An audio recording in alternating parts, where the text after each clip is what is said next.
Dr. Hemant Gopal, Professor and Head Diabetology, Metabolic Disease and Immunology, AISMR, Bhatinda.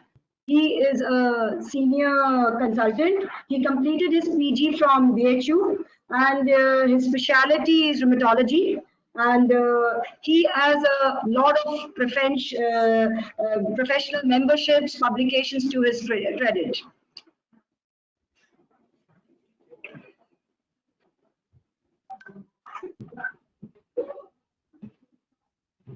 Is my screen visible? Yes. Okay. So good morning, everyone. At the outset, I'd like to thank Dr. Ashutosh, Dr. Palvi, and the whole team for arranging all this high-tech way to attend the conference. And for 3 continuous days, we will be talking about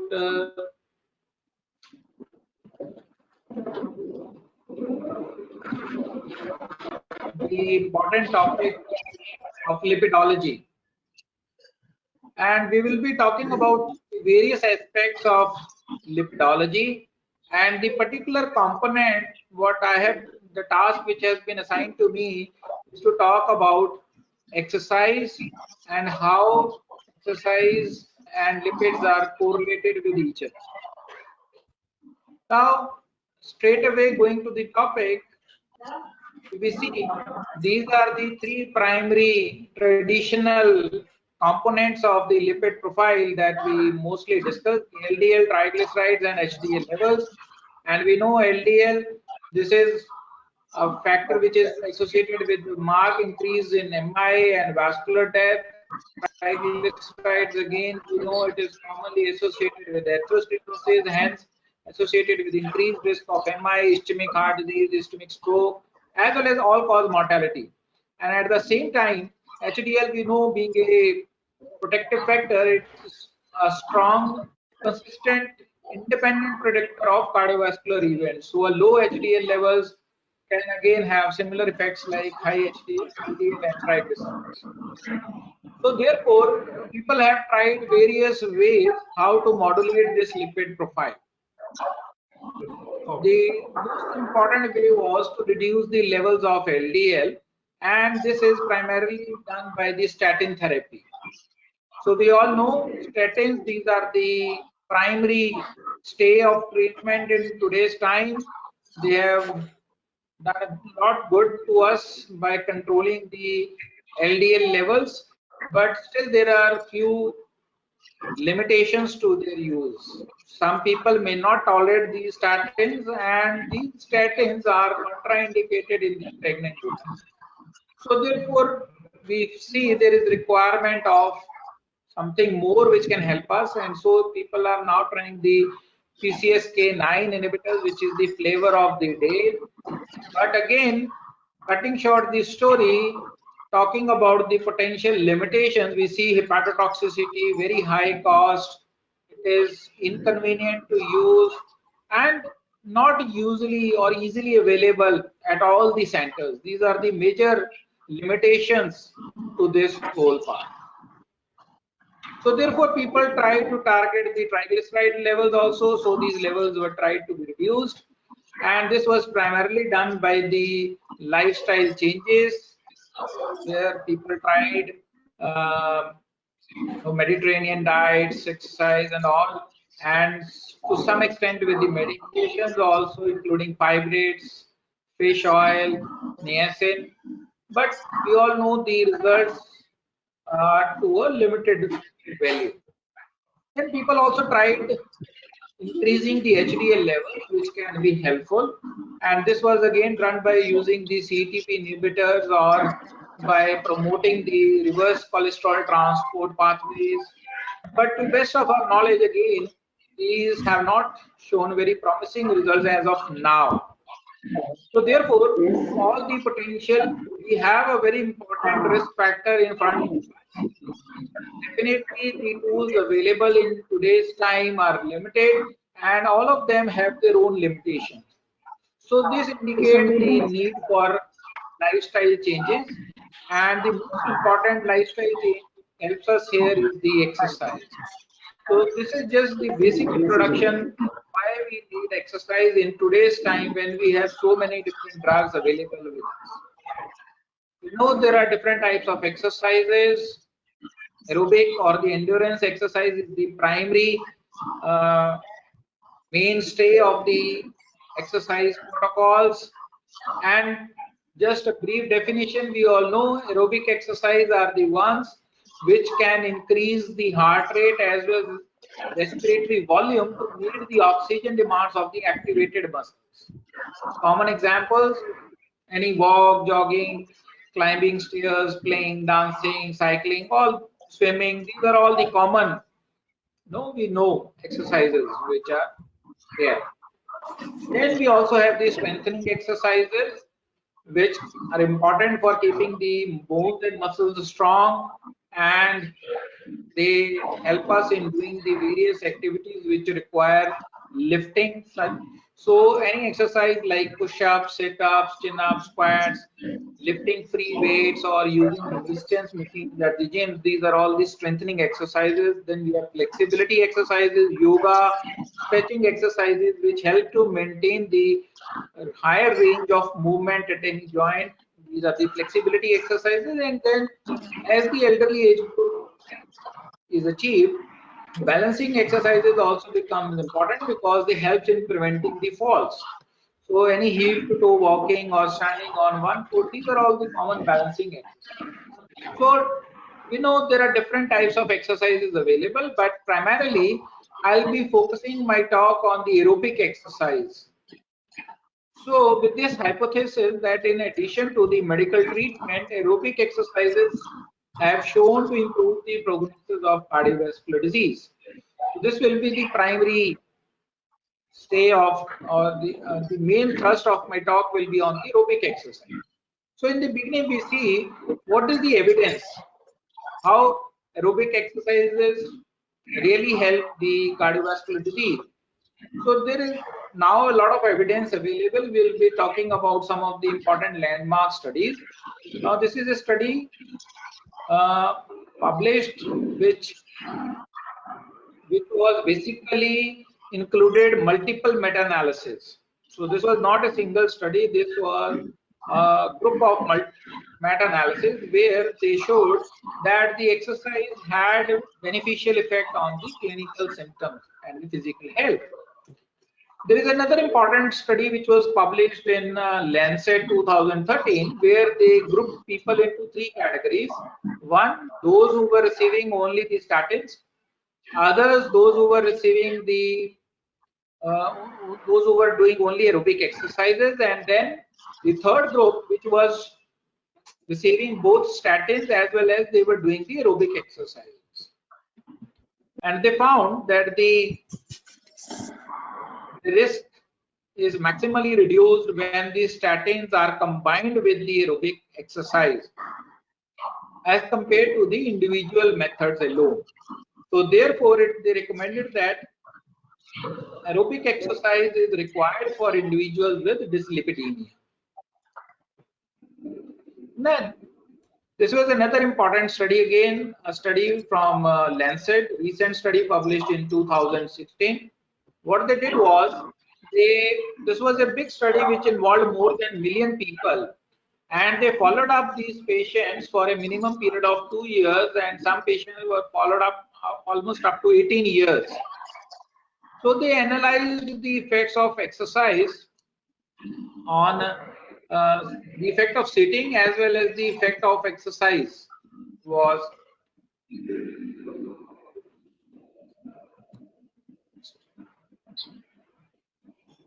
my screen.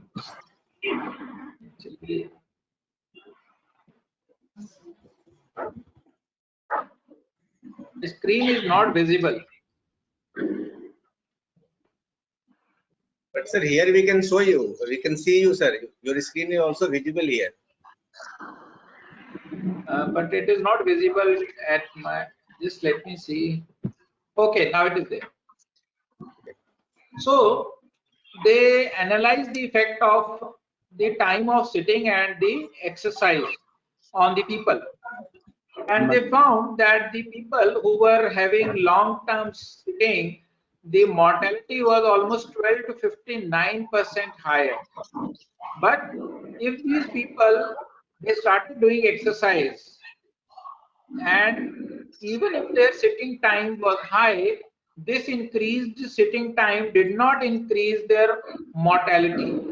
So they concluded that prolonged sitting could indeed increase all-cause mortality, but a certain amount of exercises per day can control this potential side effect of this sitting.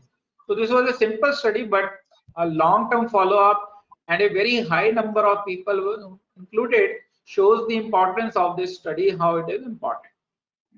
And then we have the various international recommendations from different bodies which have highlighted the importance of exercises. The ATP panel 3, which indicates that because of the low cost, low risk and non-drug intervention which can be applied to the majority of the people, these exercise is recommended for all these CHD patients. And similarly, the ESC guidelines 2015, they also recommended aerobic exercises for cardiac rehabilitation for all their non-ST elevated MI patients.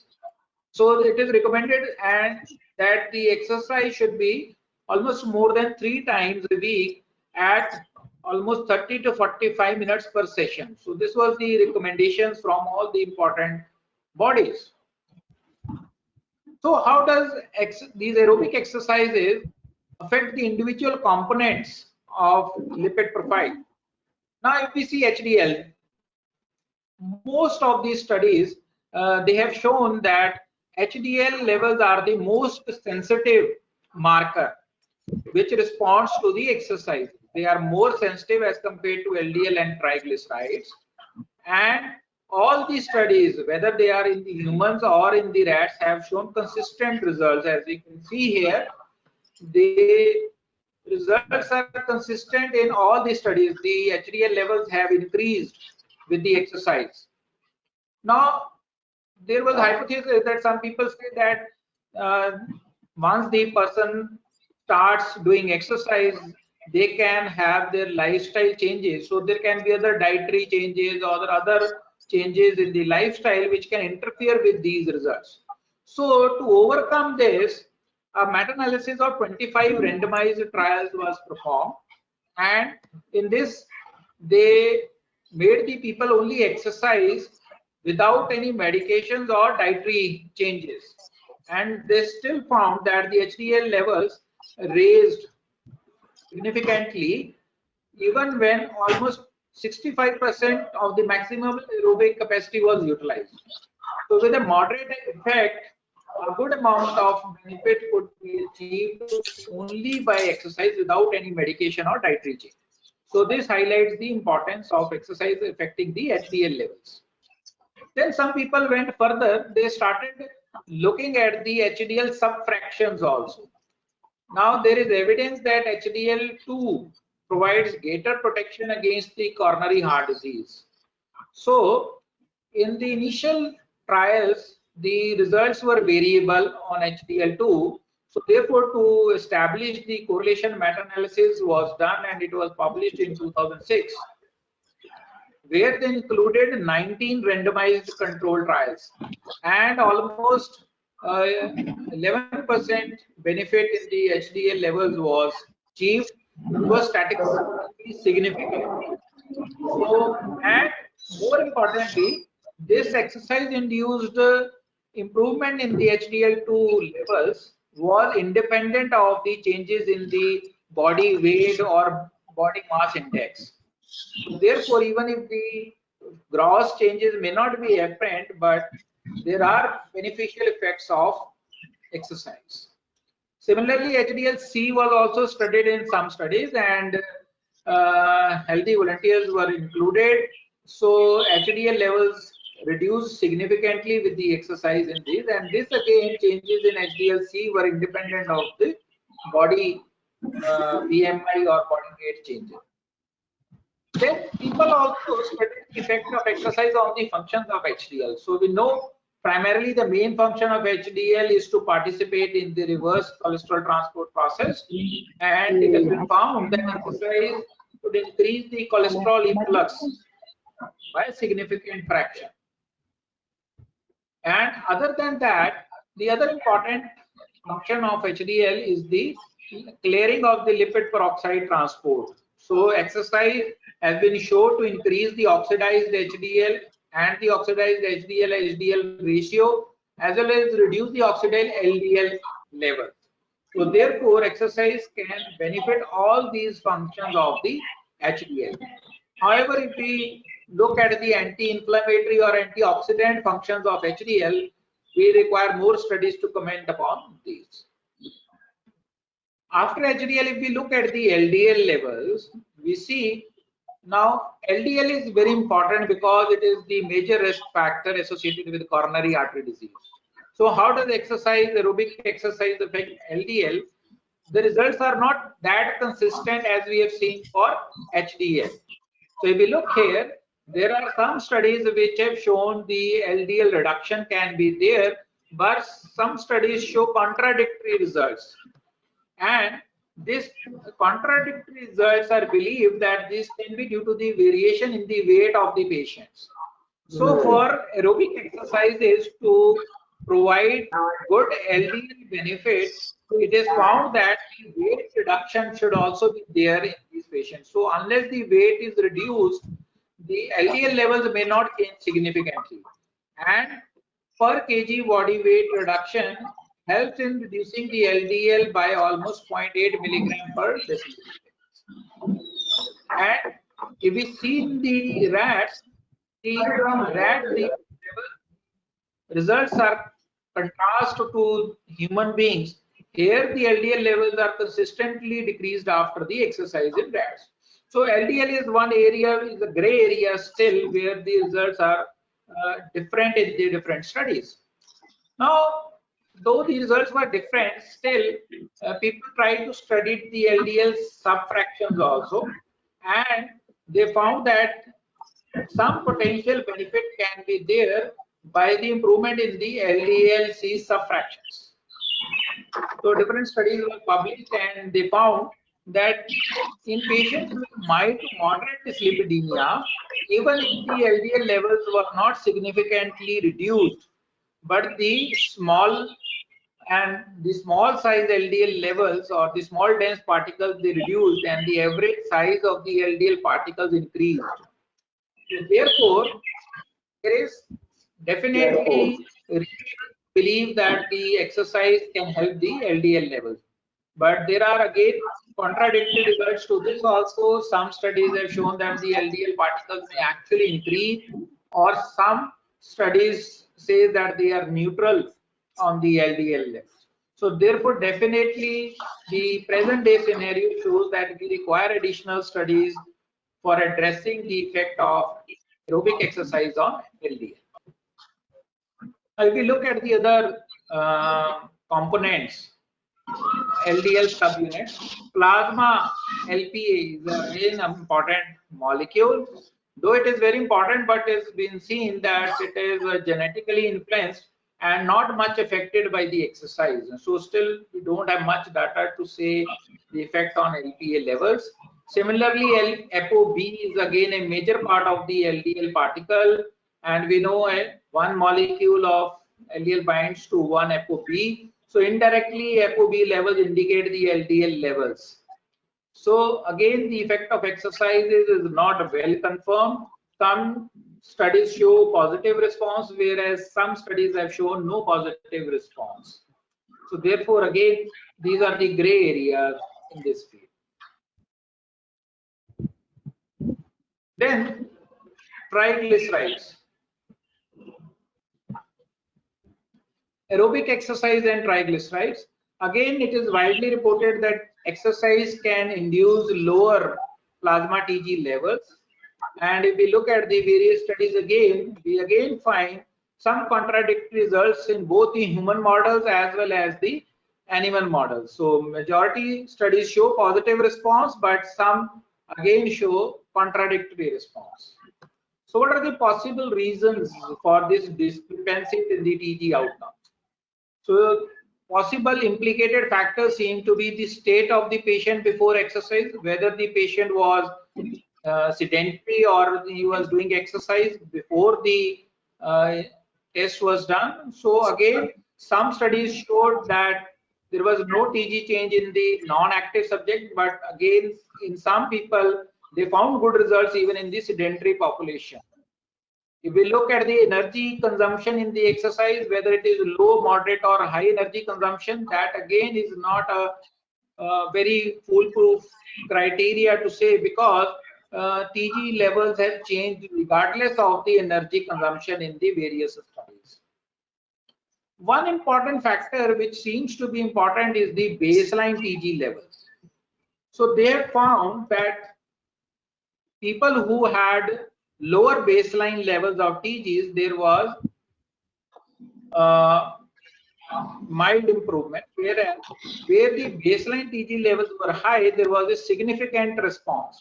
So that is one important factor which may be influencing the effect of exercise on the TG response.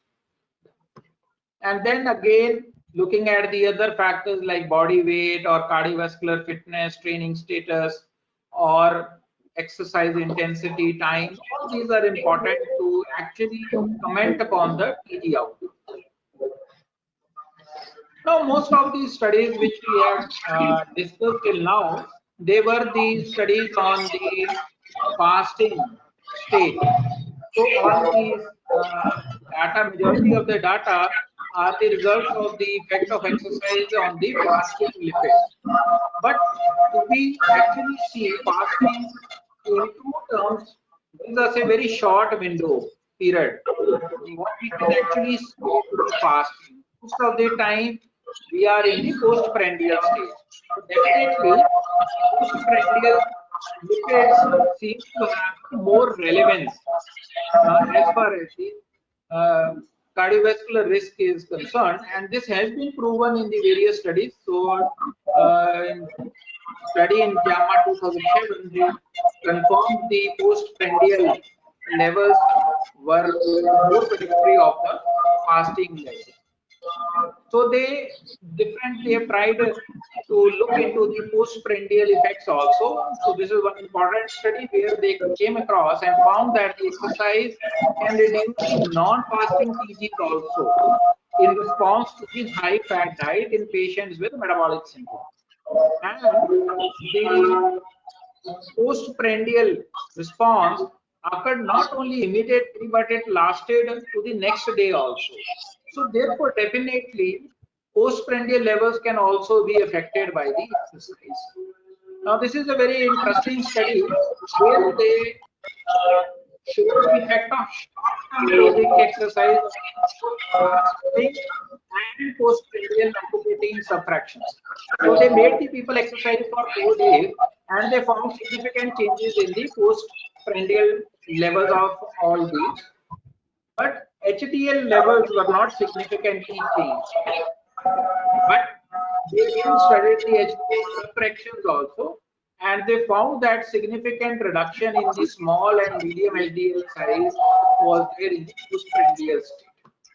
So they concluded that even short-term aerobic exercise can lead to significant positive changes in postprandial lipid profile, as well as improve postprandial lipid distribution. Then other good points about that is that you don't need any specific exercise for the postprandial level. Exercise can be done at any time of the day, and also there is no significant difference between the aerobic continuous exercise or single session activity. So people try to see, actually study the need for vigorous exercise training. So different studies were done to actually look into this, and they found that the people were given a high fat diet, and before that they were made to exercise for longer periods, and more intensive exercise schedules were followed, and they found substantial lowering of postprandial triglycerides even after the high fat diet. But important limiting factor is that for most of the people, especially the cardiovascular patients, high intensity exercise may not be an option. So therefore, if we look into actual need of the high intensity exercise, we still find that intensive training is not necessary to reduce the blood or postprandial levels. Moderate levels are sufficient, and this beautiful study, they showed that in people with low fitness levels, even low intensity aerobic exercises can be helpful. So therefore, despite the high intensity aerobic exercises have significant impact on the postprandial lipid changes, but for majority of the people, we can conclude that even moderate or lower intensity exercises are sufficient. Then just a few words about the non-HDL levels. Now we know that it is coming up that big way that non-HDL level is a better predictor of CVD risk as compared to the traditional risk factors. So they have done some meta-analysis on this, found that walking can have beneficial or exercise can have beneficial results, but again the results are contradictory in some of the other studies. So therefore, presently there are not much of data to actually depend upon, and require more studies to illustrate the exact relationship between exercise and the non-HDL. So we have primarily discussed the effect of exercise in general and on the individual components of lipid profile. How does exercise actually benefits? What are the different ways how these aerobic exercises can help? Now, we don't know the exact mechanism, but primarily it is believed that exercise can lead to the increased lipid consumption. Now we know there is primary focus on this molecule, lipoprotein lipase. We know this molecule is responsible for the chylomicron and the LDL hydrolysis. And if we see, this molecule is sensitive to many factors. And among them, one important factor is the exercise. So with exercise, this leads to the increase in the lipoprotein lipase activity, and this has been proven in various studies. So heavy or prolonged aerobic exercises can significantly increase the plasma LPL activity. 12 weeks of jogging can increase the LPL concentration in overweight men. Exercise induced changes can take some time. We believe that usually our effect starts rising after 4 hours, and it can last almost. Hello. हाँ नमस्कार जी.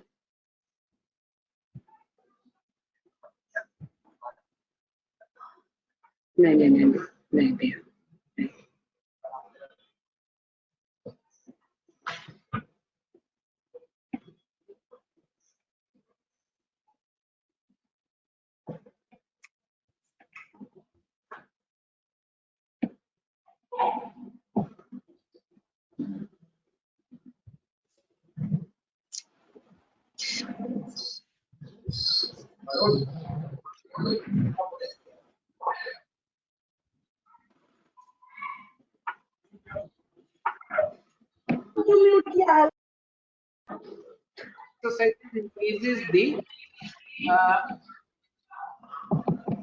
Exercise increases the expression of this molecule, and this increased expression is regardless of the intensity of the exercise. So even mild to moderate exercise, which we discussed, can have beneficial results. Another important molecule is the liver X receptor. Now we know this molecule is basically a transcription factor, and it primarily controls the expression of EPCA1. And this has been found to be significantly raised even with the low intensity exercise. So therefore, we can say exercise may induce higher LXR and EPCA1 to improve the RCT process, which results in increased plasma HDL levels. So this correlates with the results we have seen that HDL is a more sensitive marker which responds well to the exercise. Then the other aspect or the flavor of the day is the PCSK9.